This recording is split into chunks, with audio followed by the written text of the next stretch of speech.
Imagine a third division team facing one of the biggest clubs in world football and then beating them 4-0. On October 27, 2009, Real Madrid traveled to Alcorcón for the first leg of a Copa del Rey tie. Madrid arrived with famous names, huge expectations, and every reason to believe they would control the match. Their opponents were from Segunda División B, Spain's third tier. But from the opening minutes, Alcorcón played like they had nothing to fear. In front of their home supporters, the underdogs attacked with incredible confidence. And 16 minutes into the match, Borja Pérez scored the goal that started one of the biggest shocks in Spanish football. Real Madrid were suddenly behind, and things were about to get much worse. Real Madrid had barely recovered from the first goal when the nightmare continued. Just 6 minutes after Borja Pérez opened the scoring, the ball ended up in Madrid's own net, making it 2-0.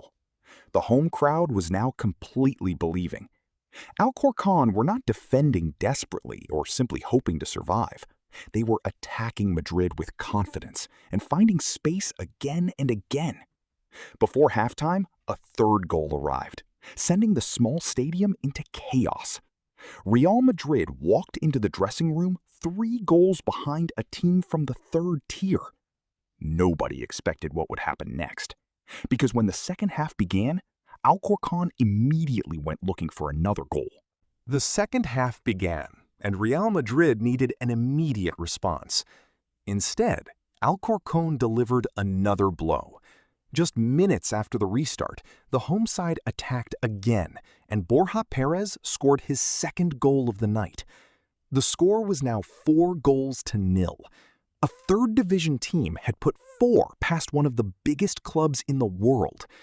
Real Madrid finally pushed forward, desperately searching for a goal that could give them hope. But every attack was met by an Alcorcón defense that refused to panic. The home supporters could hardly believe what they were watching. With every passing minute, the impossible scoreline began to look more and more real. Real Madrid still had time to respond, but Alcorcón were now only minutes away from one of the biggest shocks Spanish football had ever seen. With the score at 4-0, Real Madrid needed something extraordinary just to save the tie. But Alcorcón refused to collapse. Their defenders stayed organized, their goalkeeper kept making important saves, and every passing minute made the comeback less realistic. Real Madrid pushed forward, but the fourth division-style underdog mentality never disappeared. When the final whistle arrived, the scoreboard still read 4-0. Alcorcón had beaten Real Madrid by 4 goals in front of their own supporters. But the story wasn't finished yet. Madrid still had 90 minutes at the Santiago Bernabéu, and they needed at least 4 goals just to force the tie back into contention. Would the tiny club survive the biggest test of all? 14 days later, Alcorcón walked into the Santiago Bernabéu carrying a 4-goal advantage, but Real Madrid still had 90 minutes to save the tie. Madrid attacked from the beginning, searching desperately for a way back. Alcorcón, however, defended with incredible discipline and refused to panic. Real Madrid finally scored in the 81st minute through Rafael van der Vaart, but it was nowhere near enough. The match ended 1-0 to Madrid, yet Alcorcón had won the tie 4-1 on aggregate. A club from Spain's third tier had eliminated one of the biggest teams in world football. The result wasn't just a shocking scoreline.